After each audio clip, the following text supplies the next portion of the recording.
6 دہائیوں سے زیادہ قانونی شعبے سے تعلق رکھنے کی بنا پر میں بجا طور پر کہہ سکتا ہوں کہ میرے کئی دوست، کئی شاگرد اور کئی واقف کار عدالت کی کرسی پر براجمان ہوئے۔ ان میں سے کئی ہائی کورٹ کے جج اور یہاں تک کہ سپریم کورٹ تک پہنچے، لیکن جسٹس رانا بھگوان داس نہ تو میرے دوست تھے اور نہ ہی شاگرد، لیکن میرا ان سے ایک عقیدت کا تعلق قائم ہو گیا۔ رانا صاحب کراچی میں ایڈیشنل ڈسٹرکٹ جج کی حیثیت سے تعینات ہوئے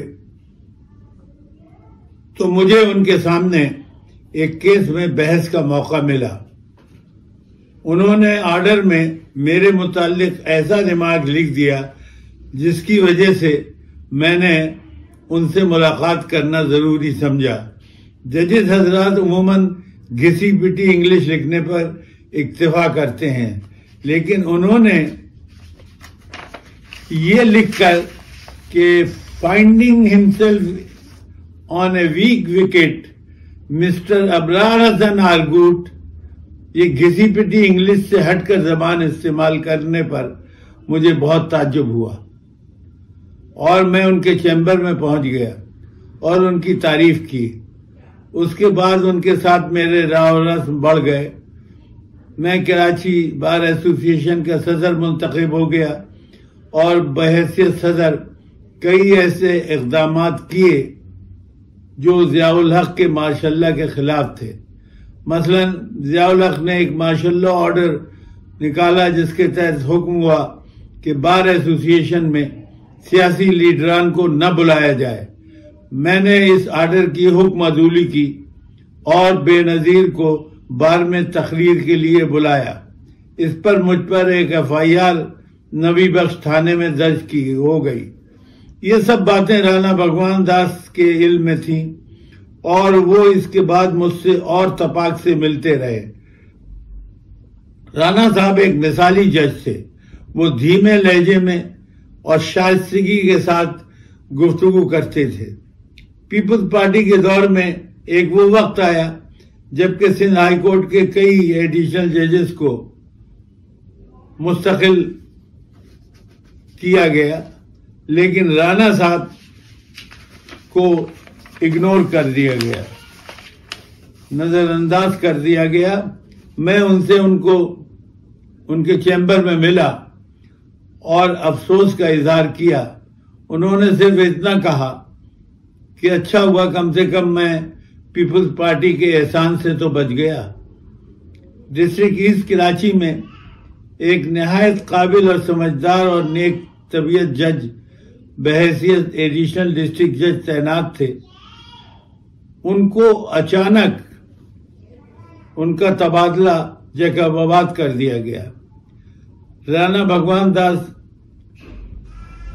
اس وقت کراچی ڈسٹرکٹ ایسٹ کے ڈسٹرکٹ جج تھے۔ میں نے رانا صاحب سے کہا کہ میں ایک الوداعی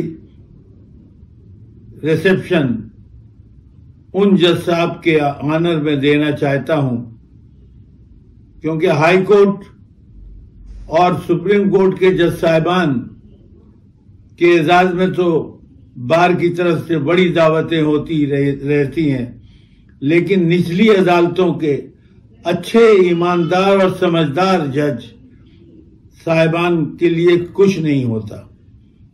رانا صاحب کو یہ میرا آئیڈیا بہت پسند آیا اور انہوں نے وعدہ کر لیا کہ وہ اس ریسیپشن میں ضرور آئیں گے۔ چنانچہ ریسیپشن میں وہ تشریف لائے اور تقریر کی اور تعریفی کلمات بھی ادا کیے۔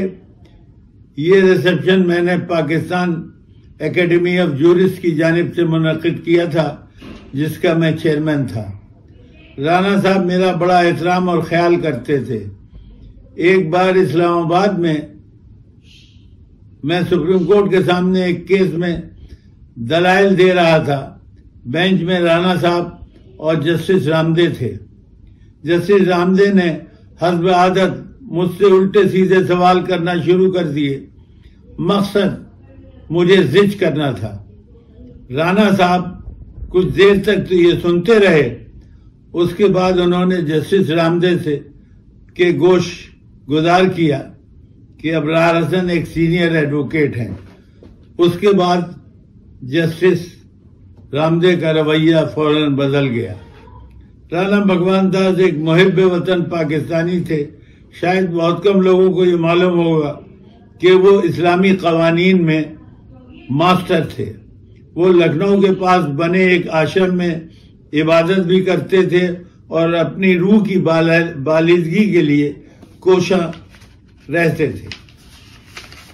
چنانچہ جب یہاں پر چیف جسٹس افتخار محمد چودھری کی برطرفی کے بعد یہ مسئلہ آیا کہ کون چیف جسٹس ہوگا، تو رانا صاحب کو ہندوستان سے اپنی عبادت چھوڑ کے آنا پڑا اور وہ کچھ دنوں کے لیے چیف جسٹس آف پاکستان کے عہدے پر بھی فائز رہے. وہ رانا صاحب ایک اچھے، پاکیزہ اور نیک سیرت انسان تھے اور بہترین اور قابل جج تھے.